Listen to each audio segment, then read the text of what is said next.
Hello, everyone. Welcome to the NoDQ on Twitch channel.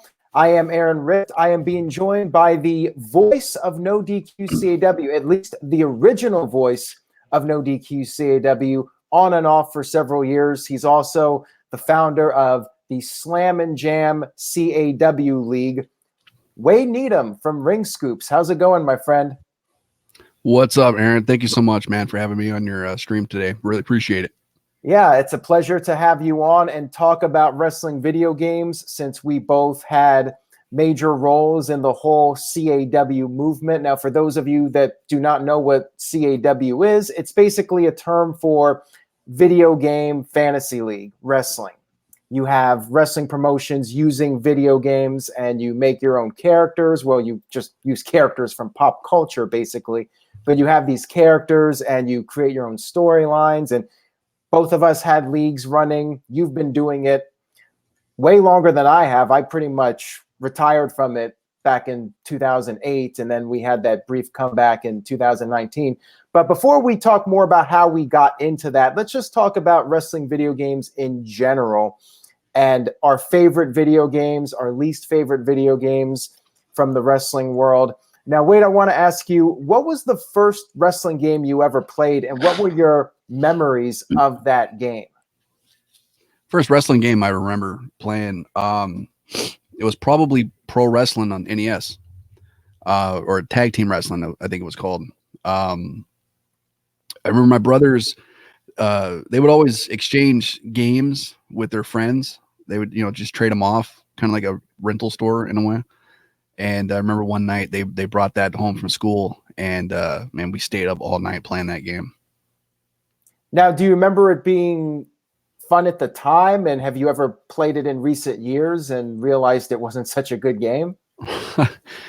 When you're like 5 or 6 years old, any video game is going to be fun as hell. You can move things around. You're just, I don't know how it is nowadays, because, today's generation is brought up with this stuff is already kind of like implanted in their heads when they're infants. You get screen time right in front of you. When you and I were kids, it was a lot different. So like, I don't know if the magic is still there or not, but just being able to, you have a control in your hand and you move up and your character moves up, and it's like, whoa, that is amazing. I don't know if kids get that nowadays or not, but for me, that's what it was.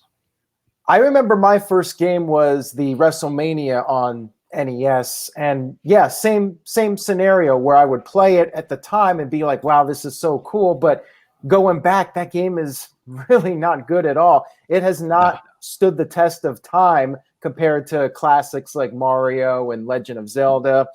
And then there was WrestleMania Challenge on the NES, which I thought was slightly better, but still not that good. And it took a while for the games to really get their mojo. I got the Super NES, and you had Super WrestleMania, and then you had Royal Rumble. Royal Rumble, I thought, was a pretty good game, and even going back and playing that, I thought that game was all right. And same with the WWE Raw game that came out.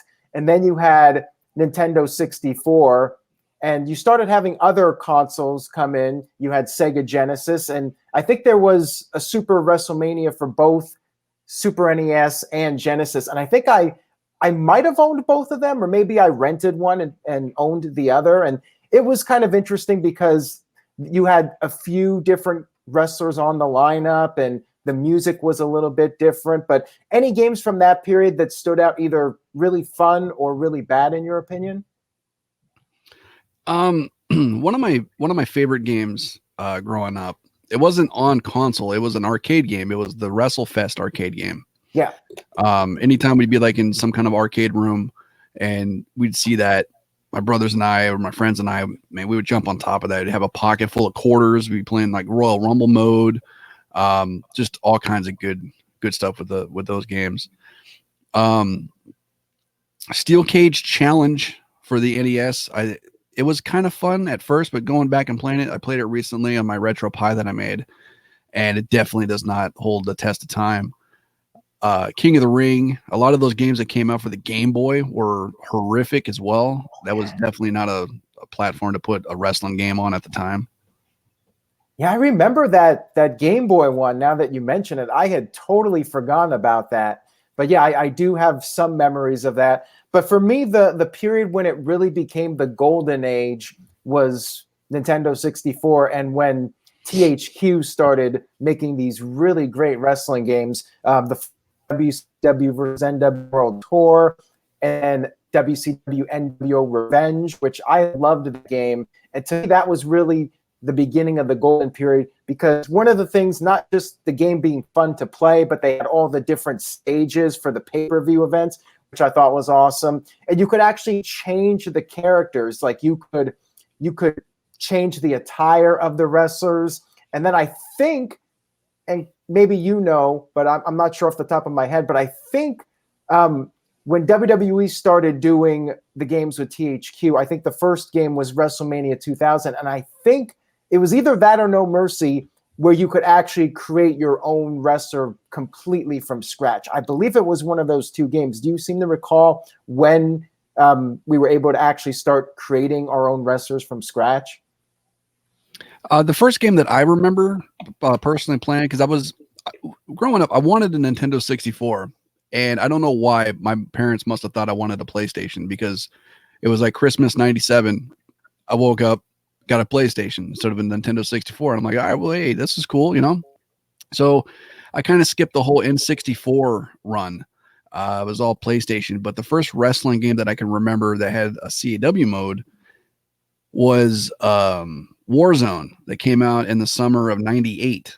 That had a create a character one, and it was cool because you had stats too. You had a win-loss record. I remember I made a Goldberg CAW, and I got him to like 198-0. And I was playing with my friend, and he wanted to just ruin it for me. He grabbed my controller and he threw it across the room. I went to go get it, and he pinned him. And I had to delete Goldberg and remake him again to get that 198-0 all over again. Yeah, that sucks. But yeah, I do remember the Attitude and Warzone games. I think Warzone was first. But yeah. I've always said this, No Mercy was my all-time favorite game. It was just so much fun to play. I think the gameplay really peaked with that game. And I love being able to make your own wrestlers and change the looks of the wrestlers. They just took what worked in those previous games and just mastered it with No Mercy.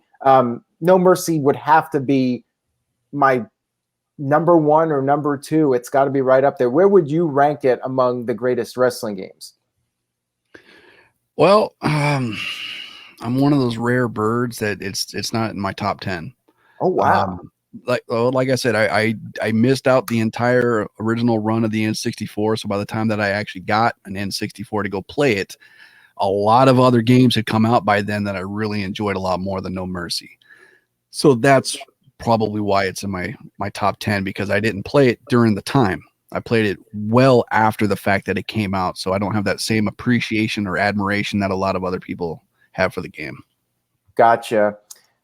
I remember loving that game, and WCW had those couple of great games, but then THQ went with WWE, and I believe it was Electronic Arts that started making the WCW games, and I thought that those were just horrible. Backstage Assault has to be one of the worst wrestling games of all time, certainly one of the worst games of the 90s. It just was a bit of a mess. And the other games that were put out for WCW were just not good, which I guess when WCW went downhill, so did the video games. And then we had the next generation of consoles. We had the PS2, which we'll definitely talk about here in a minute, and then the GameCube, which was probably the biggest inspiration for me when it came to wanting to do a video game league, but it was also timing as well. Would you say there was any game that specifically influenced you to where you were like thinking, this would be cool if I could put these matches out? Or did you even not think of that concept until the internet became more advanced and people could upload videos with high-speed internet and that sort of thing? I mean, was there ever a time where you were thinking to yourself, man, I would love to like make matches and put this out for people to watch? I guess like the closest that I can get to that would be like somewhere roughly around 2000. I remember I took action figures and did like stop motion with a webcam, and I tried to edit that together to make it look an animation. But as far as like the video games themselves, nothing really inspired me too much from a game itself. What really got me into wanting to be like, hey, this would be kind of cool to maybe make some characters and do like a full show was when I saw you do the music videos for like Michael Myers and Freddy Krueger and Jason Voorhees. And in my ignorant youth and arrogant youth, I was like, oh, well, this dude's getting this many hits for a music video. Fuck that, man. Sorry, my language. I'm going to one up him and I'm going to make a whole entire show about that. And that made a show. And of course, that was around the time that you and I started to kind of like become friends a little bit. Cause I think I started writing for the Mayhem back in 2002 after I jumped over from WrestleZone at the time. And maybe within that same year, early 2003, you changed it to NoDQ. And we were kind of like doing neck and neck with a lot of things. Like we did CAW around roughly at the same time, podcasting, video shows. So, I mean, I guess it's just more of like we're all kind of just together brainstorming, doing the same stuff, really. Yeah, I remember what happened was I got a capture card in 2003 with a new computer, and WrestleMania 19 was out at the time. And I just loved that game. That game was so much fun for me. I know people have mixed feelings about the revenge mode in that game, but I really enjoyed it. The thing, though, that inspired me to even upload a video was the fact that, again, you could make these creative wrestlers, and they had all these cool accessories. Like you could make Jason Voorhees with a hockey mask, and you could make Freddy Krueger with fingernails. I'm like, well, this is awesome. And I thought, well, why not make like a music video? I had Final Cut Pro, and I made the video and uploaded it, and it just got so much of a response. It really shocked me how much people enjoyed it. And I really wasn't thinking of like, could I make a league out of this? But then I saw your stuff, and you were actually doing commentary, and you made like a full show out of it. And that's when like I thought, you know what, this could be something really big. And I started doing my own matches. I did that first tournament with these various characters. I already had the horror characters, but then I started coming up with like superhero characters and other video game characters like Mario and Link, and the whole thing just really blew up. But yeah, I think it's a combination of timing, just the internet, high speed, being able to upload videos. You know, we couldn't have done it in like 99. It was just too difficult with dial up, and having Final Cut Pro and just having a game that was really fun to play, and you could make these characters and be creative with it, come up with storylines and whatnot. So just everything fell into place. All the stars aligned, as they say, and the rest is history. So Here Comes the Pain was on PS2, correct? Yeah. Now that was the game that you started using. Would you consider Here Comes the Pain among the top games? Like, what were its strengths and weaknesses in your opinion? I think the graphics engine, I think, was very strong at the time.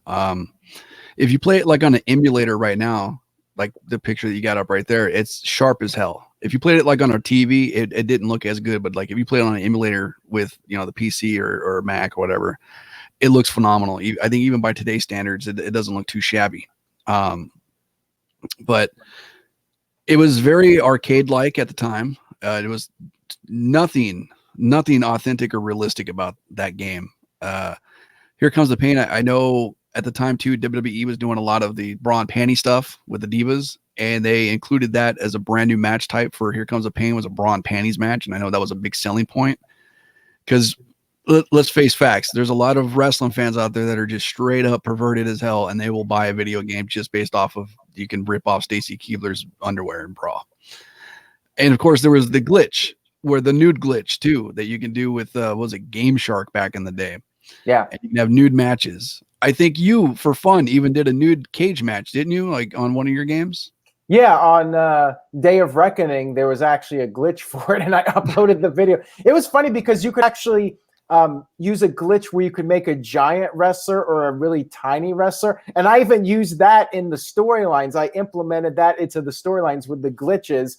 And I think there was even one where one of the wrestlers did something and caused the other wrestler just to completely glitch out. And I used that as a storyline, like he put a curse on that wrestler. I managed to take those glitches and use them to my advantage. But yeah, they didn't really interrupt the gameplay. You know, it was what did you say? Game Genie or one of those? Game Shark. One of those. Game Shark or Action Play or whatever it's called. Yeah, one of those that you could actually use. And if you didn't use that, you really didn't have the glitches or anything. But then later on, of course, you would have the glitches within the games, and that would be completely out of your control. It's funny that you bring up Game Genie, though, because, man, that dates both of us there. Yeah. Game Genie. I think I did use it, though, in the 90s. You know what was funny is back in like when the Super Nintendo came out and you had that adapter where you could plug in, it's like this about this tall, looked like a Super Nintendo game. You put it in, and then you can put a Game Boy game in to play it. But if you put it onto the Game Genie and it just stacked up like a skyscraper, it was just crazy as hell. Yeah, I kind of remember that vaguely. So you were using Here Comes the Pain. I was using WrestleMania 19, and then Day of Reckoning was the next game on the GameCube. And I thought that in a way was even better than WrestleMania 19 as far as the gameplay went. And I really loved that game, and that kept me going for a while. But eventually I exhausted pretty much every possible story I could do with it. But I had so much fun playing Day of Reckoning and WrestleMania 19. Those two, along with No Mercy, would be my top three. And then Day of Reckoning 2 came out, but I wasn't as big of a fan of that one. I was having some issues with creating the wrestlers, and the loading screens were very slow. And there was some mechanic where you would get knocked down and it would be hard to get back up. And it just made it really difficult for me to produce the matches. Like I felt with Day of Reckoning and WrestleMania 19, I had more control over being able to make the match work in the liking that I wanted. And that was a big factor. So I kind of got burned out at that point, both creatively, and I wasn't just the biggest fan of the Day of Reckoning 2 game. Now, after Here Comes the Pain, what were the next games, and what kept you going with it, with Slam and Jam? Well, geez, what kept me going with it? I was on and off at the early days. I was like, oh, I'm doing it. No, I'm quitting. I'm doing it. I'm quitting. I did it way too much. I don't even remember why either. Maybe it was just, ADD or something, or ADHD, whatever it's called. But it was just, I did that with a lot of projects back in the day. And I think back, I regret that. But to answer your question, the game that came out after Here Comes the Pain was SmackDown versus Raw, which was in itself was a little revolutionary because it introduced online play. Yeah. It was horrible, but it was still cool. The game that came after that, SmackDown versus Raw 2006. Now that online play was improved vastly. You had way more match types because I think with SVR you had like singles and hardcore. I don't even think you had tag. I don't remember. But with SVR 06, you had almost every match type available in exhibition minus the Royal Rumble available online, including special referee matches. And when you had title matches, if you lost your title that you made, you create a championship, it transferred from your console to the other person's console. You lost it. And we did Venue CAW. Everybody that was on the Venue message board on my website at the time, we would get together in a forum, play matchmaker, and we'd always make sure at least one person with a capture card was in a match, whether it be a competitor or even as the referee. So we can record the matches. They send them to me. I'd edit them. And Kyle, you remember Kyle, right? Yeah. Good old KJ. He was our champion, and he went and played some random dude that wasn't even anywhere associated with our stuff, and he lost the belt. And we got so pissed at him because we had to make the championship belt all over again. But luckily, like a week later, he found the dude, beat him, got the belt back, and then we had 2 titles, and we turned it into a storyline. It was kind of fun. Yeah, I mean, that's one of those scenarios where you take something that happens and try to work it in your favor. And that's a cool feature when you could start like actually making your own championships, as we saw in that screenshot, and making your own arenas. I thought that was a pretty cool feature. When did that start with the arenas? Oh man, I want to say it was either SmackDown versus Raw 2012. Yeah, I think it was 2012 because I remember when 2011 came out, I took a small break from doing CW because I both went back to school and I started doing work at the Empire Wrestling Federation on a regular basis. So I was like, I ain't got no time for this. But like I took a break, and like a year later when 12 came out, I think they had the arena because although if they didn't have that feature in there, I would have never came back to doing it. But I did like Oh, a wow. short 3-month run because having your own arena was cool. Yeah. And especially like when it started to get on like Xbox One and PS4, those kind of stuff, where you can upload images. Yeah. Instead of just making them in the logo maker, you can just go into Photoshop, make it, just upload it, boom, and you got like the NoDQ logo, the Slam and Jam logo. You could put the Burger King. You can have the Whopper Championship if you wanted. Like you use all kinds of cool stuff. And what about like the faces of characters? When did that start? Oh man, that WWE 2015 or 2016, one of those, I think. So that was kind of It like was- there was a transition period because you had the SmackDown versus Raw games, and then it turned into the 2K games, and it was WWE 2K 13, 14, 15. What was the main difference between the SmackDown versus Raw series and the 2K series from your experiences? I don't know. I think when 2K came along and really took when you really saw the difference, because I think they took over when 2K14 was just being wrapped up, so that was still technically a THQ game. 2015, and I think that was also the first one available on the Xbox One. Definitely a graphics overhaul. I think they slowed down the gameplay a little bit. They took away a lot of the arcade-like features of the SmackDown games, and they kind of started to go into that more realistic approach. Which, I mean, I see both sides. I like the arcade style for certain things. Like if we were doing CAW, and like let's say we have a character like Sonic the Hedgehog, which by the way looked like crap on WrestleMania 19. By the way, Aaron, I remember that. Did what But I could. exactly right. Conehead was better. How crazy is that? But like if you had a character like Sonic the Hedgehog, would be perfect for like an arcade style match because you could just boom, boom, boom, be as fast as you can. You can do some outrageous things.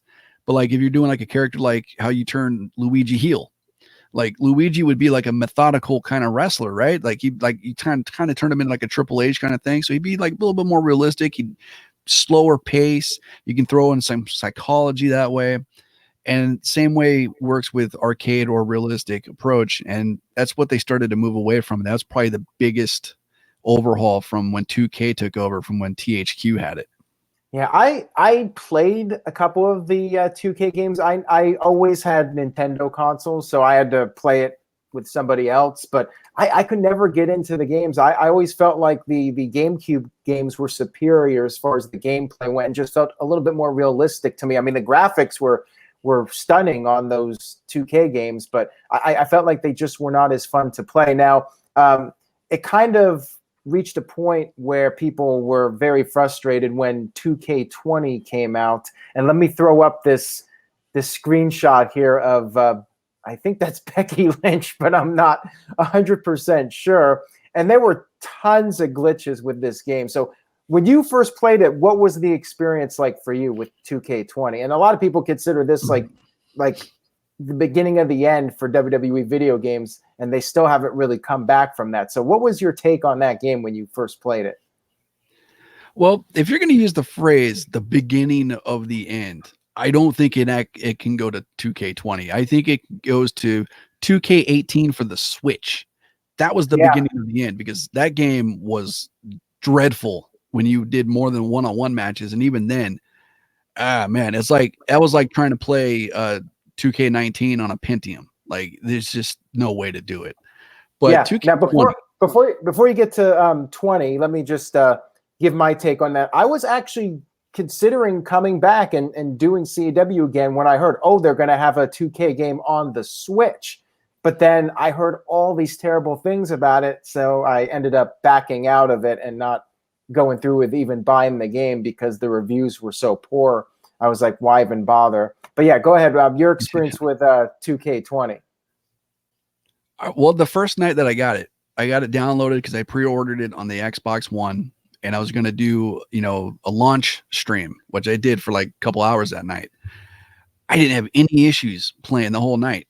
I went in, I made my character. I went into like the story mode. Fantastic story mode that was well written. I'm not going to fault them on that one. I didn't have any major glitches on that.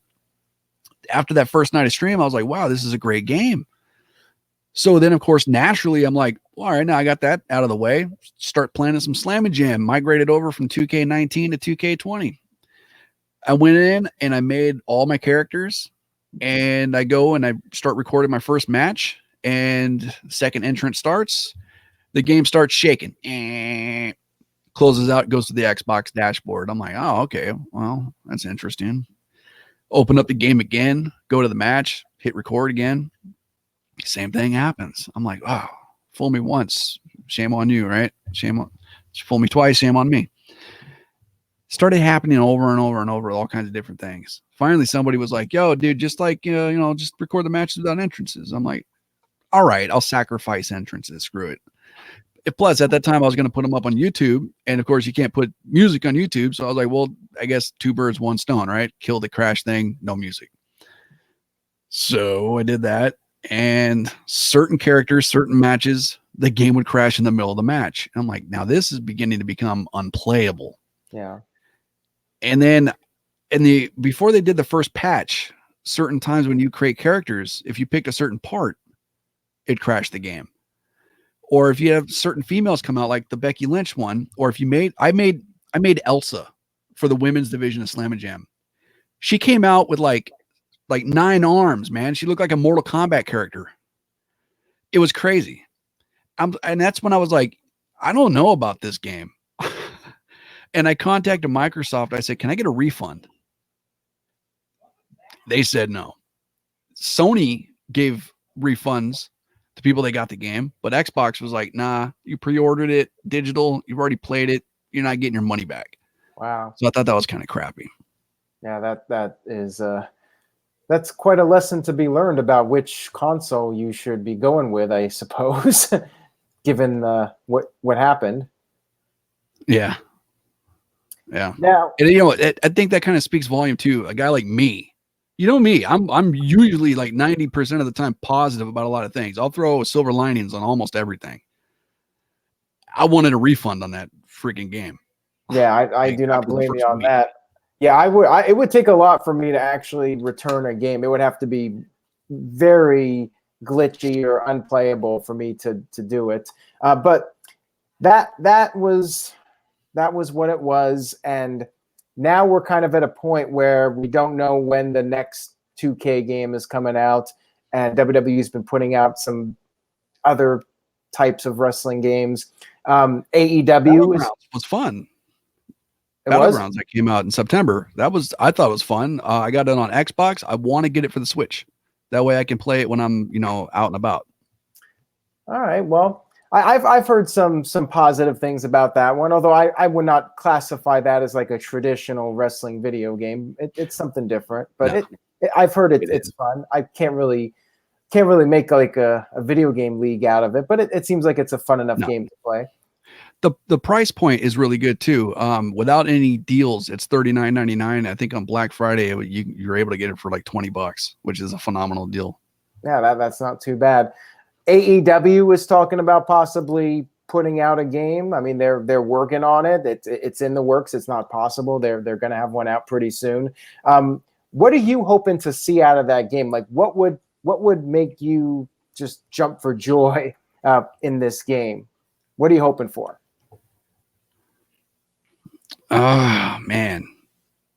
For me, and I think it's just because it's just built in for the last, 15, 16 some years of doing CAW. If I can look at your features in a game and I can tell myself, I can make a show with this, that's going to be a good game in my opinion. To make a good show, they kind of spoiled us with the creator arena. So I think that's got to be a standard in video games from now on. Make your own arena, make your own championship. If you can make the game your own game, where if you played it and somebody goes, "What game are you playing?" I think that will make a great game, because like, let's say it's so duped out that you put NoDQ branding on everything and you play it and somebody's going to be like, "Dude, holy crap, NoDQ's got a video game?" That's cool right there, because that's just ultimate freedom. And then this day and age, and I think it started with Little Big Planet. I think that was the name of the game for the PS3. Content creation is key in video games nowadays. If you can get a game and you can turn it into your game, not just a game that's made for you, not a linear thing, but your game, that's the key to making a phenomenal game. That Zelda did that. Breath of the Wild, sure, certain things you can do here and there that they kind of guide you on. But unlike other games where like you go to dungeon 1, you have to go to dungeon 2, you have to dungeon 3, you can do whatever you want in Breath of the Wild. You can play the game at your own pace. You can play it in any order you want to a certain degree. GTA is like that, a big open world, a sandbox type of game. Right. I think that's the biggest thing, because when you come to a wrestling game, if you have just the core features of you pick this person, they pick that person, you go in, you wrestle, I mean, playability is only going to end at a certain point. I want to create storylines too. I loved the story creator back in the SmackDown versus Raw games. SmackDown versus Raw 2010 was my favorite SVR game. The story editor in that was just off the hook. The creation suite was great. I don't know why they took it away where you can't wrestle with capes on. So AEW game, if you're listening to this, let us have our CAWs wear capes and jackets and all these things in the ring.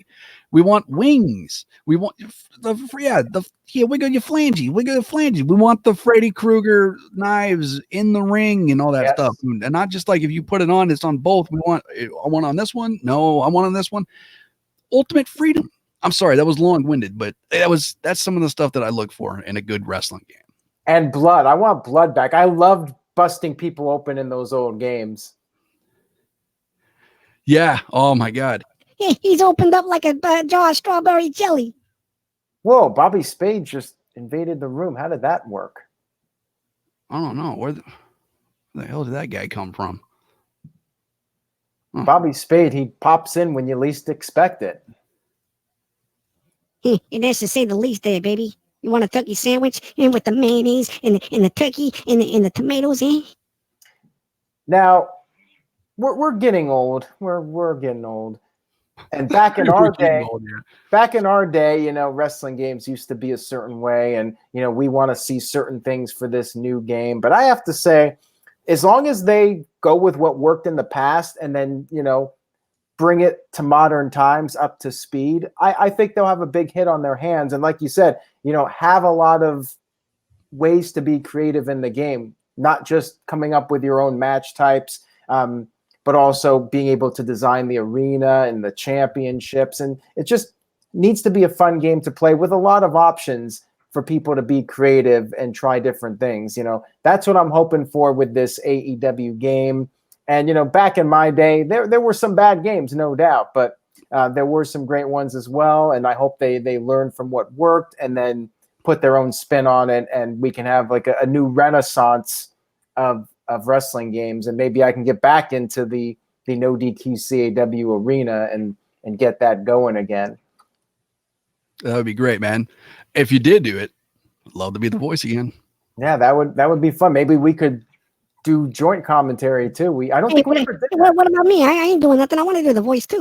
Bobby Spade, dude, it is not always about you, okay? Hey, says the guy that was stuffing his face with a fucking burrito before the fucking stream, huh? Watch your mouth, Bobby. This is Aaron Riff's stream. You got to be careful, okay? Well, we're just starting off here, so I can't really be dinged. It's not a big deal if Bobby Spade wants to blow off a little bit of steam. Yeah, like at the end of Commando. I actually watched that movie last night. It was a good movie. Commando, is that Arnold? Yeah, okay. Alyssa Milano was his daughter. They kidnapped his daughter, and he had to go save her. Oh, yeah. I get confused between him and Sylvester Stallone with their movies sometimes. Yeah. like Predator, and they're all pretty much the same thing anyways. But yeah, thank you so much for being on tonight, Wade. I really do appreciate you coming on and talking about the video games. Hey, what about me? I don't get a thank you? Well, thank you too, Bobby Spade. I appreciate you chiming in with your expertise or your ranting or whatever That's right, baby. And you know what? We're going to have to see the No DQ girls come back because I got a rocket in my pocket and it's ready to explode. I can't do that in 2021. It's a new era. We can't do that. That's right. That's right. Bobby Spade, like I think 95% of his commentary would get me canceled, but it getting me canceled too. Yep. Anyways, Wade, anything you'd like to plug and promote? Obviously, Ring Scoops. Go ahead. Yeah, actually, ringscoops.com. We got some podcasts on there. We got the Twitch streams. I was actually streaming a little while ago, Paper Mario, Origami King. We got merchandise right there. You can see on the screenshot, prowrestlingtees.com/ringscoops. We got all kinds of cool t-shirts over there.